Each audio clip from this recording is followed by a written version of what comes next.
Welcome to Breaking the Glass Ceiling podcast. We'll be talking about the challenges we all face when we pursue success. We'll talk to individuals and professionals who give us insight and practical advice on how they broke the glass ceiling and actually reached their goals. Our mission is to give you the tools and resources that help you overcome obstacles and unlock your full potential. Our episodes may get a little edgy, so you may want to buckle up and get ready to break those pesky glass ceilings. Now here's your host, a true professional ready to take the journey with you, Celeste Sierra. So we're here again on another episode of Breaking the Glass Ceiling with our dear friend, Dan Tran. Woo! From Fidelity? Today it's Fidelity. With Fidelity title. And we're doing something different today because now we have our other friend, Drea Jasso, with us. Yay! So we're going to try to, I think it'll be probably a lot more fun to do it with like 3 people than just me and the guest. Well, I'm super excited to be on the podcast, and I'm even more super excited to be on the first 3-person podcast. Yes, that is very important. And to be the very first, I don't want to say like the very first person because we did have someone in real estate, Darlene. She's a flipper. But you're technically, in my books, like the first real estate, industry related type of person in my show. Okay, perfect. Well, then, then I'm going to definitely do my best to set the bar really high. So I was thinking, I'm like, okay, how are we going to do this? Podcast fun, because let's be honest, title is no fun. Oh yeah, definitely title's not fun. But Dan is fun.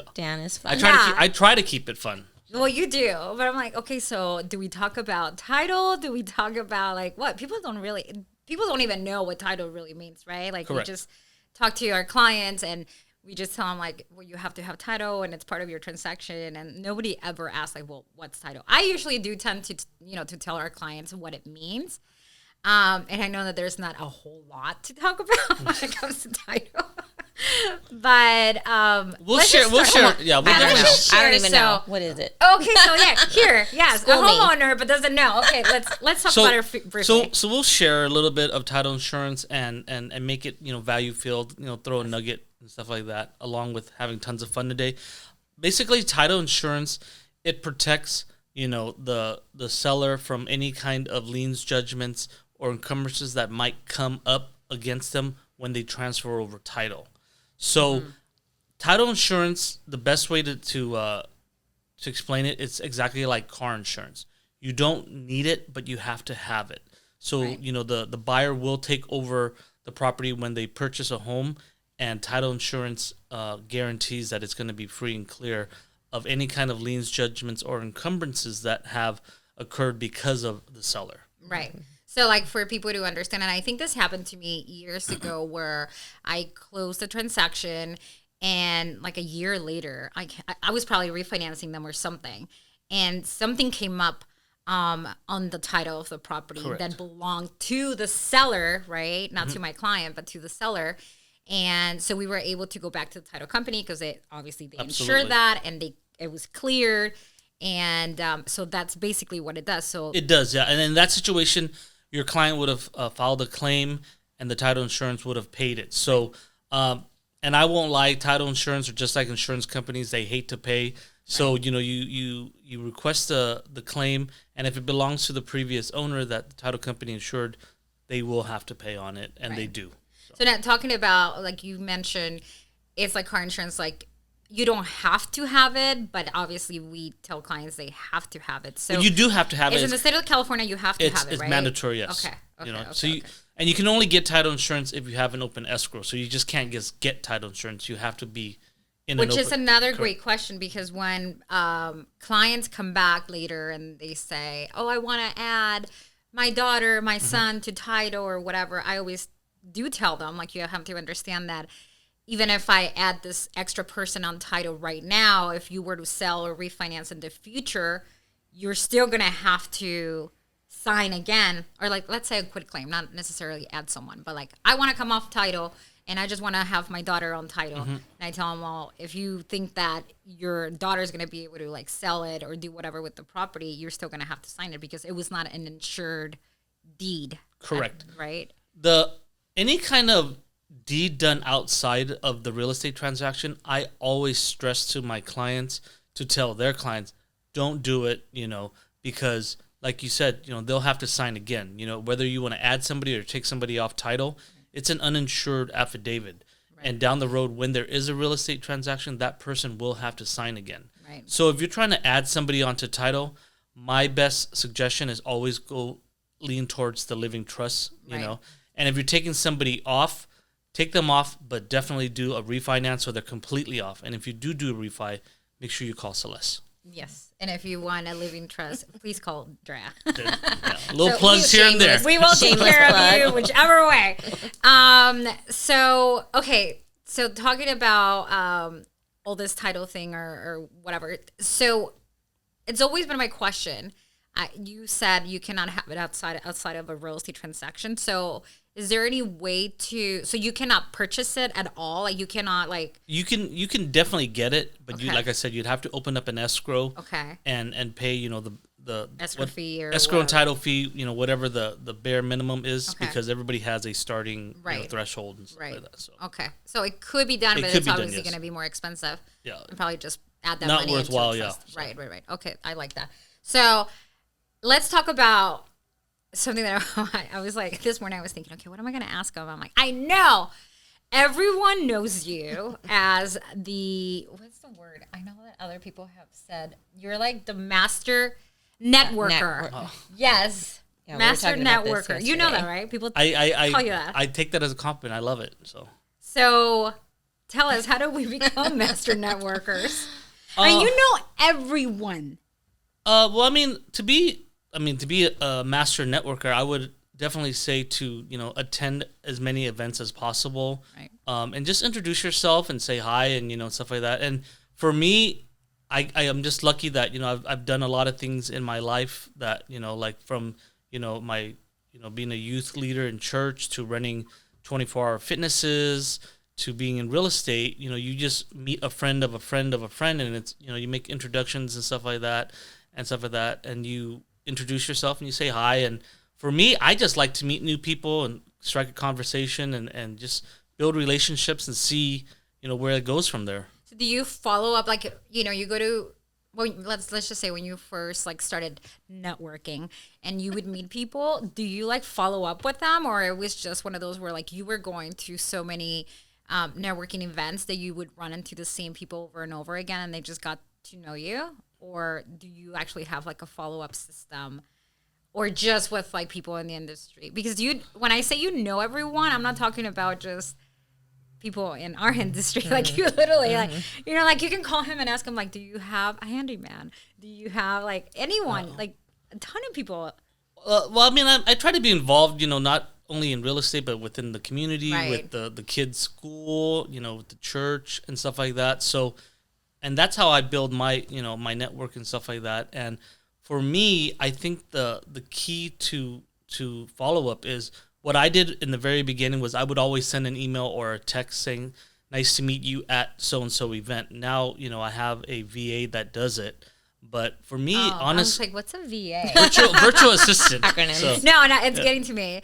Yeah, I'll tell you another story about that. and then, but now it's usually, I'll see them at an event on Monday, and 9 out of 10 times I'll see them at another event on Wednesday or Thursday, Right. and stuff like that. So, everybody has, events, and we all go to them, and Right. so. Do you schedule your weeks ahead of time? Like right now, you already have your schedule for next week, as far as where you're gonna be, what events you're gonna attend. How does that, or you just kind of go as they come?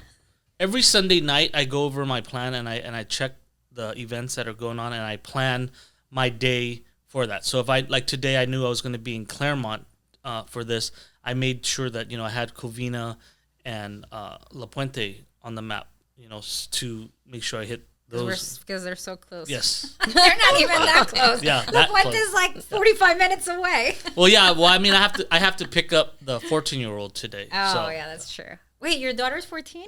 My youngest is 14 and my oldest is 16. And then your little The one. little is 3. Oh my god, would you love her? I thought you were gonna bring her to. You should have brought her. She would have been so good.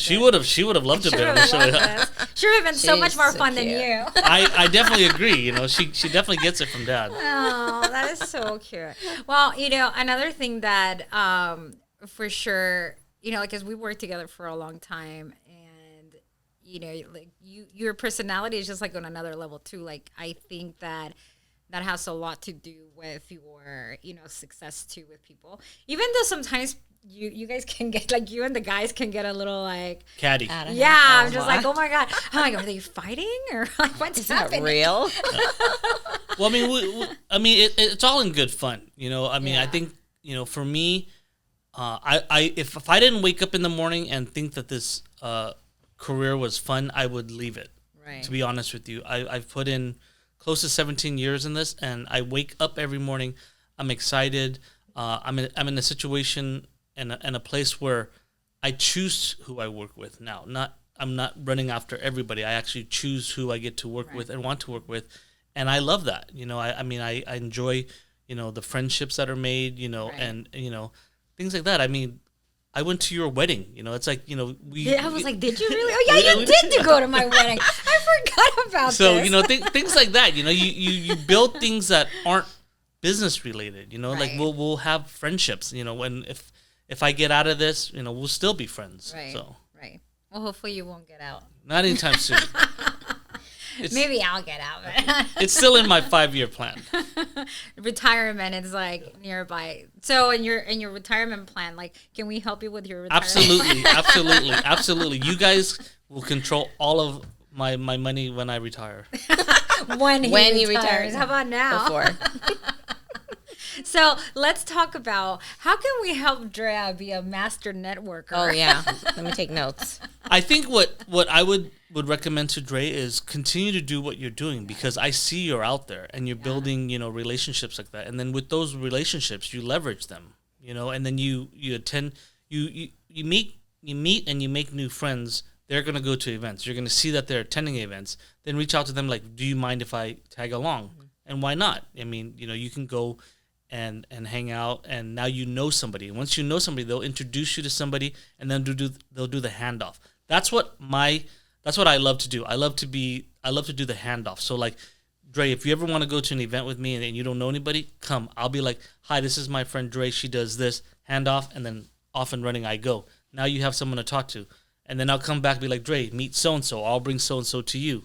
Things like that. Pass me around, huh? Yep, pass you around, definitely. So, a little bit of Dre here, a little bit of Dre there. So. Well, good. Gosh. I'm good for it. Yeah. You get that? Yeah. Okay, good. Any other questions you have for him? Well, I don't you know go that we to- want to yeah. ask him anymore. But you go to all these events, you meet all these people. Is there anyone that you've come across throughout the years where you didn't know was super important, or you'd have this great relationship with it, just was at an event and hello, my name is, and then you're surprised, like, whoa, this person does this or that, or It's funny because we go to events and they have like keynote speakers and they have people that are familiar with this and that. I honestly try not to be starstruck, and I definitely don't want to be a fanboy. Only when you first met me, though. So I ran into CEOs that they're the most humble and down to earth people, and they're the ones and I'm like, this is such a nice house, and they're like, yeah, I know, it's mine. I was like, oh my goodness, things like that. I've met several people like that in the business, and to me, it's always a good connector, because I'll be like, oh, do you mind if I get your information? And then now I have somebody to reach out to if I want to leverage that relationship, or bring them on to an event that I might be a part of and stuff like that. So I think the key is you meet everybody and you treat everybody as if they could be somebody and I don't pick and choose who I say hi to. Definitely don't do that. So and I enjoy it. I mean, you never know who you meet. You know, they might not even be in the business, but for me, I always remember that they know somebody that's in the business. Yeah. So that's true, because it's really funny, because being in title, you know, like, it's not like you can just like meet, you know, Joe whatever, and he's gonna call you because he needs you, right? So it is true. It's the connections that they could have, which is very true, because I was just thinking, when I first moved to Claremont, I don't even know how many years ago, whatever long ago, and I was new in the area because I came from Arcadia, and I had, you know, my business was all out there, and coming here, I really didn't know anyone, and so I want to say, I think it was Jacob that introduced me to you and Mike, I believe it was. But it was Mike and you that kind of started introducing me to like other people in the like in this area. My assistant's really good at that. So you know, I really appreciate you know my right hand like that. So I mean, like I said, I mean. This is Mike we're talking yeah, about, Mike, right? Mike, dance assistant, yeah. So you know, He's gonna hate this. and from that, I mean, you know, we built, you know, relationships, and I followed you from when your office was in Covina to when it was in by the village, when it was in the village, now when it was in the village of Claremont, to now here. Yeah. So you know, it's like I said, I mean, our relationship has come, you know, a long ways, very long ways, and I'm very fortunate. I mean, and stuff like that, and that's the key. To what I would say to any successful business is to build your relationships and maintain them, because honestly, you never know what's going to happen. You know, I mean, there was a time when, you know, you weren't thinking straight, and you and I weren't working together, and that was okay. But my relationship and my friendship with you never changed, correct? This is true. And you know, and then you wised up, and we're back together. Yeah, and that's I great. was like, why was I judgment? thinking? That's a great lesson that I would want to share with everybody in the business. You know, don't get so emotionally involved. You know, things happen. You know, but just maintain the relationship, maintain the friendship, because you never know what's going to happen down the road. Yeah, you know, so. And another thing too, like with your, you know, you're always out and about and networking and doing events and stuff. How do you manage your home life? Well, the funny thing is, the inside joke is with our friend Heather is, I mean, I see her at events from like here to Temecula, anywhere. When I get to an event, I'll say hi to her, and then she'll be like, "So how long until you disappear?" Right, that's true. And that's true. What I do is I come, I say hi, I walk the room, you know, meet and greet and say hi, take a few pictures, and then I'm gone. Okay. You know, I think everybody says balance. It won't happen. Yeah, I mean, I do my absolute best to attend everything, to make an appearance, but recently, you know, we adopted a family member, and her name is Penelope. We were originally just fostering, and she was born on Wednesday and home with us on Friday. And I remember that, you know, Grace was telling me, you know, I'm going to need your help with her. And I said, no, you know, here I am, because I remember I was just starting at Fidelity. Yeah. I was going to be the incoming president for NAREP, SGV. Mm-hmm. And I was like, I'm sorry, I got to be selfish with my career. That didn't go very well. But luckily COVID hit, and I was home anyways. Thank you, COVID. But to be honest with you, at my age now, I don't know if it's an epiphany or it's just, you know, different, a different stage in my life. But Penelope she gets a lot of time now. On Thursdays, she has Daddy and Me soccer at 3. Guess what? On Thursday, I don't care if there's an event, if there's a mixer, this and that. I'm playing soccer, you know, at the park with her. And it's funny because Emily, the 14-year-old, goes, "You never did that with me." And my answer was, I was busy, you know, planning and preparing for all the stuff that you have today. In this business, I was very fortunate that my girls have been able to go to private school and stuff like that. So at that time, I was busy building something for them, you know, leaving, you know, my legacy that's going to be for them. But I never missed anything. I never missed an event. I never missed when they were reading at church. I will admit that I wasn't as present as I should have been, Right. but I was always there. Right. But today, Do you still deal with like, I don't even, we call it mom guilt, but do you still have dad guilt? Like you were saying you weren't present. You were there, but you were not present. Do you ever like feel like, okay, that sucked because it's true? Because that's how we always talk about it. Like I always feel that way. I'm the same way. I feel like I'm always there, but I'm not always present because even if I'm at home, I'll be on the phone or I'll be sending texts, or I'll have to tell the girl, okay, you have to wait. I'm sending this text, or I'm talking to this client, or whatever, right? So I feel like even though I'm there, it's not even like I'm there because I'm not even paying attention to them or whatnot. But yet I still go to their games, do the whole tournaments, like all that stuff as well. But I still deal with the guilt. honestly, I mean, maybe it's a guy thing, honestly. But honestly, I don't have any guilt, because it's funny. I was just thinking about that the other day when I'm thinking like, was I, am I present enough? Did I do enough for them? But like when the TV isn't on, there's a slideshow that's connected to Grace's phone that shows all the memories and stuff like that. And like the girls have been to so many places around the world, Right. and you can make all the money you want. You can't make Memories. more time, Or memories. or memories. Yeah. So they'll always have that, Yeah. So was I not present at their events even though physically I was there? No, I wasn't, because I know I was on the phone. I know I was texting. I know I was responding to an email, and people were looking at me like, why is this guy on his phone at church? I was like, because I got to pay for tuition. Right? So, That's how I feel. yeah. So no guilt at all. I mean, I and for me now, it's like, when one of my buddies we were having coffee this morning talking about a new venture we're going to do.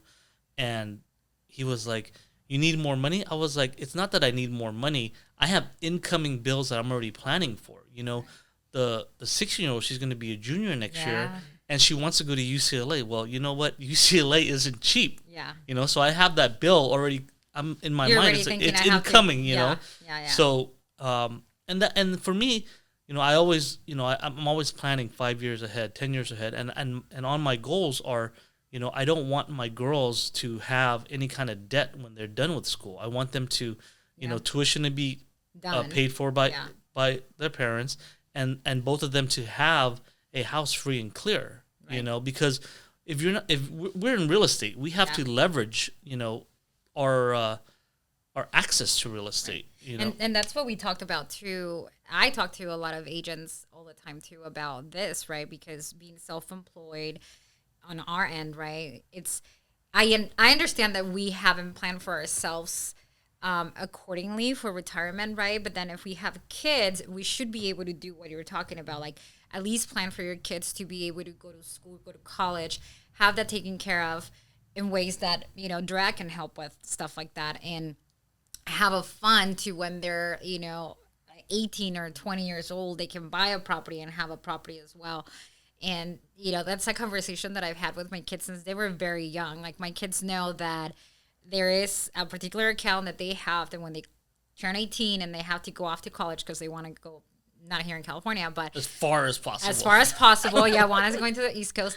And if they do end up going to where they want to go, I mean, they're still little, but when they do, they know that money is going to buy a condo or a house that they can live in, when they are at college, and then they can rent the rooms out to other college roommates and pay for their mortgage. But I'm already like having those conversations with them.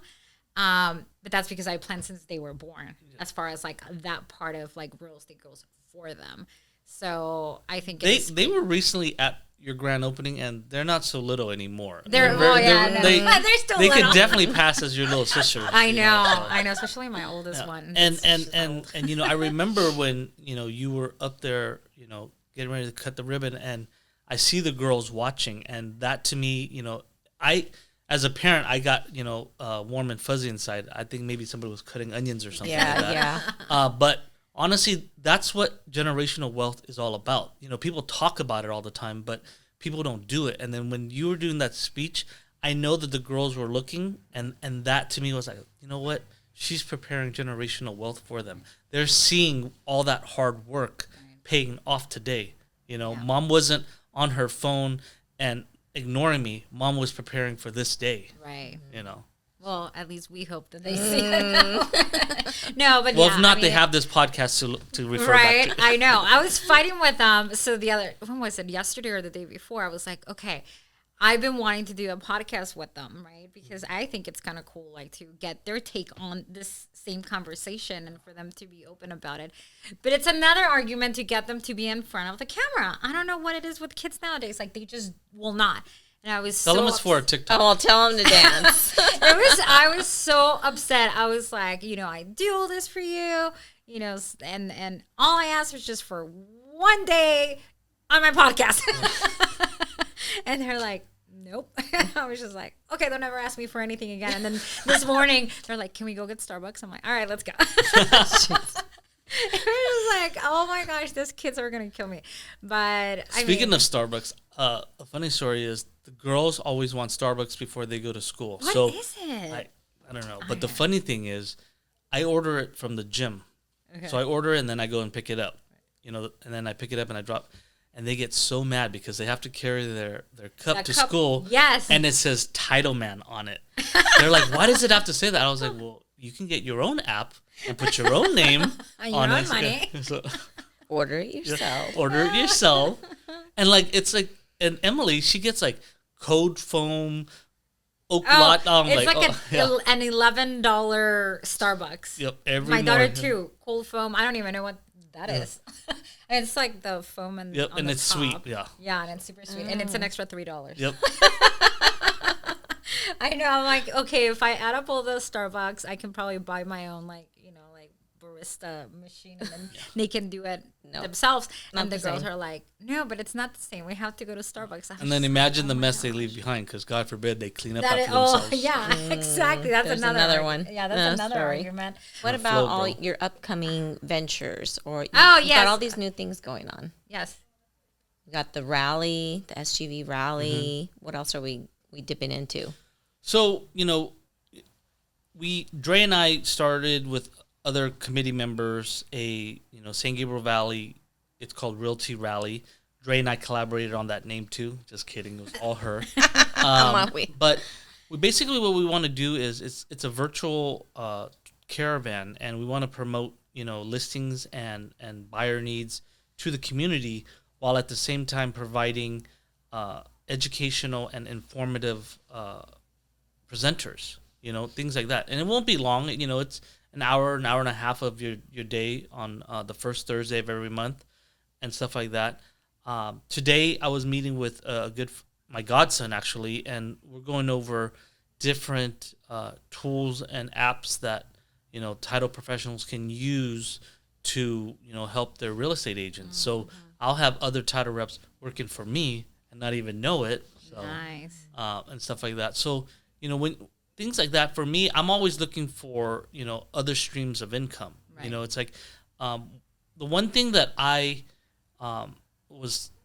my old sales manager told me, he goes, you can make so much money in this business if you leverage your relationships. And I think back about all the flips that I would refer away. Right. And I wish I could have done them myself, because as you and Ish know, if you don't have the money for it, and there's enough wiggle room, I'm sure you'll make a way to find that money. Yeah. Things like that. And the things like that I regret, that I could have done myself and I didn't. Yeah. I think we've all been in situations like that, though. Like, I think that all of us at one point or another have passed on opportunities for either being afraid or not knowing how to do it, and you're just kind of like, well, I don't know how to do it, so I'm not even going to go there, right? Like, flipping for a long time, I always wanted to do. I mean, to this day, I really haven't done it. I mean, we've done remodels and stuff, but we've never flipped a home to sell. But it's always been like, oh, it's kind of cool. Like, when Darlene was here, like, I'm always so intrigued by it, but I still, haven't done it, My advice to anybody who is leaning or wants to get into flipping is know this and know this now. The only time you're going to enjoy doing it is when you get the confirmation notice on the tail end of the transaction. at the end because of it. from the time you buy it to the time you're rehabbing it, you're losing sleep. You're not eating. I mean, it is stressful. And stuff like that. I'll still do flipping if an opportunity does arise, but for me, I'm leaning more into acquiring more rental properties. Right. You know, and which is like what Ish and I are into now, getting into multifamily and all that stuff. Like we've learned in the past conference that we were at, it was just I was telling Drea, so crazy. It's another world, like something that, like even me being in the industry for so long, I've never experienced the level of, some of these people are just like, they're talking about 50, 60, 100 units. Yeah. Like it's nobody's business. Like it's just like nothing, right? And you get to learn that there's ways to do it, to get there, but you have to understand that you cannot do it on your own. Like you actually need partners, so that you can acquire more rentals and have more passive income, which I think at this point in our careers and in our lives, that's where we're going for. We're going for the passive income.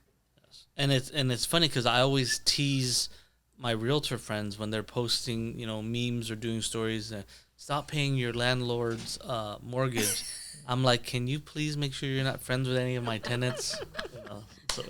But it's true, so it is true, but it's funny, and stuff like that. But definitely because we're in the business, we have to leverage that, like we don't get, a retirement plan from our employer. So we have to be our own, we have to set our own 401k and stuff like that. But and that's where it goes all the way back to networking and making relationships, because that's where you're gonna find your flips. That's where you're gonna find you're gonna sell a duplex. Well, I'm looking. Let me have the first look at it and stuff like that. That's how I found a lot of my deals, if not all of them, and stuff like that. So. Yeah.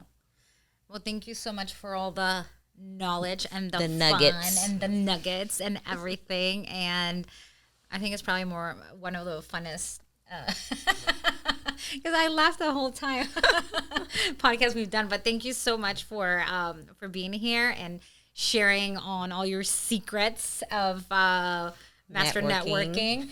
And we're definitely she's definitely gonna do it. I honestly want to say thank you for having me on. I wish you much continued success in your business, Dre. I know you're gonna kill it. In a few months, Celeste and I will be like, oh, remember when you used to be so shy? Now you're out and everywhere. And I would like to leave everybody with my famous quote. It is, make great things happen today. Yay. Thank you for joining us on Breaking the Glass Ceiling. We hope you feel empowered to break free from limitations that hold you back, so achieving your dreams is now possible. Don't forget to subscribe and be part of our inspiring conversations. But before we go, we want to remind you that you are capable of greatness, and by joining us next time, you can start shaking off that self-talk so you can move forward. That's one step closer to breaking the glass ceiling.